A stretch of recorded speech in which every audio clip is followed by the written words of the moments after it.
What draws you to the show? My friends drag me. Oh yeah? But I love it though, it's a good time. This is my first time coming to see the show. Very nice. Excited. And you're early. Yes. You get some good seats. Yes, and I'm glad we came early because it's already packed.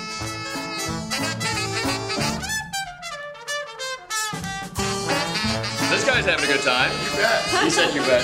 Ma'am? Oh, lovely. See, lovely. Wealthy Theater is obviously the place to be.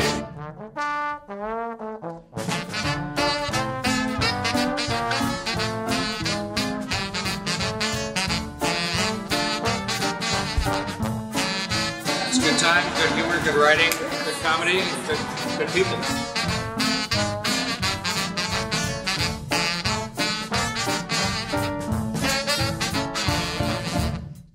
Does everyone know what a burlesque show is?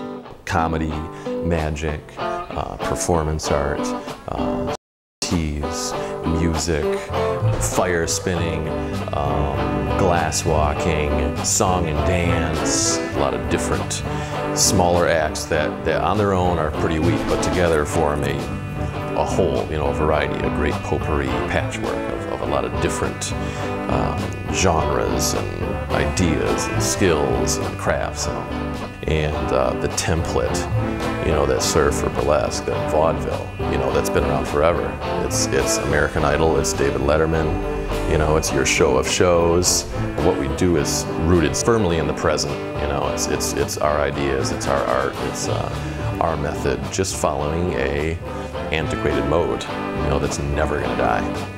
I explained the show to be a mixture of Saturday Night Live with a twist of the Rocky Horror Picture Show thrown in with the Family Feud game show. So we have the audience participation aspect with Dancing Girls. I mean, it's a crowd-pleasing show. First and foremost, I think we should start the evening with a little burlesque dance.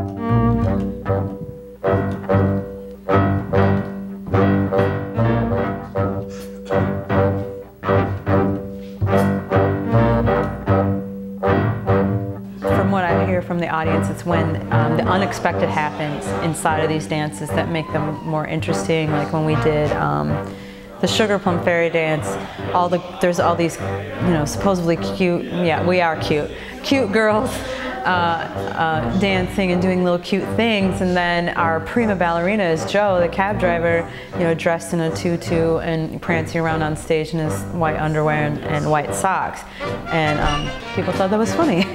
You know, I have absolutely no shame whatsoever. I will exhibit my fat body to anybody. You know, it doesn't matter.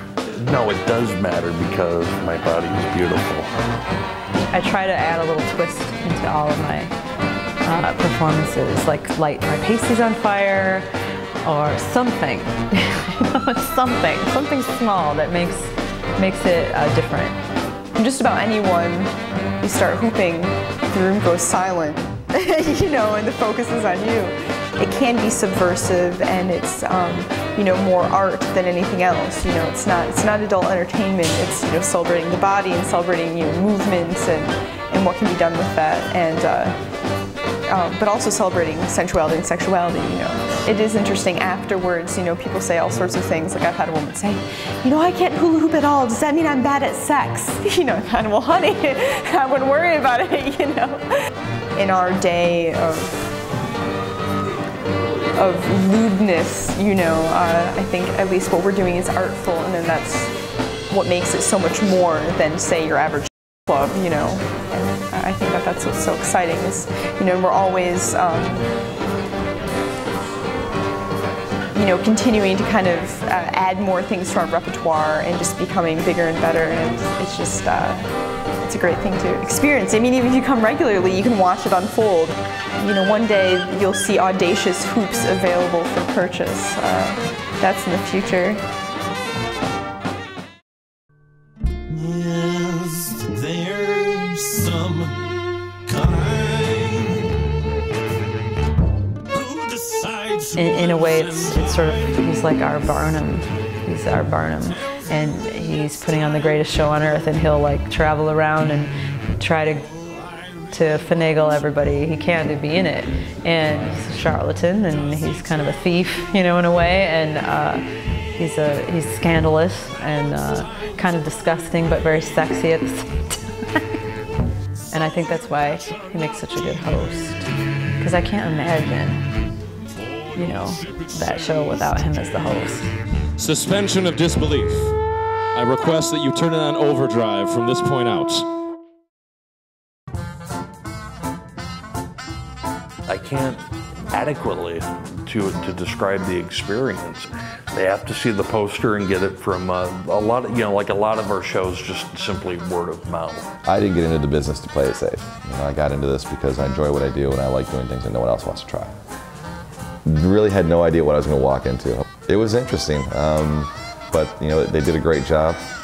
It was the most unique thing probably I've ever seen here in Grand Rapids.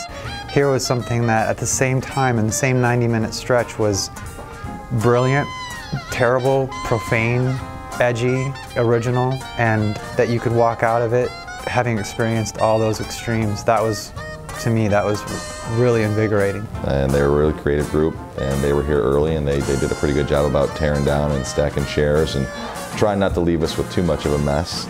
There's never been a time where anything happened on stage that the principal people involved with this didn't tell me about in advance. So we have a level of trust that I know that they're going to do things how they want to do them, and I encourage them to, but they always ask me if they feel like, not just if it might be illegal, because they haven't asked me if they could do something that I found that would be illegal, and I've checked with the police or fire. You know, it's more, they even ask me, would you prefer would this reflect badly on you if we did this? And I think that sentiment is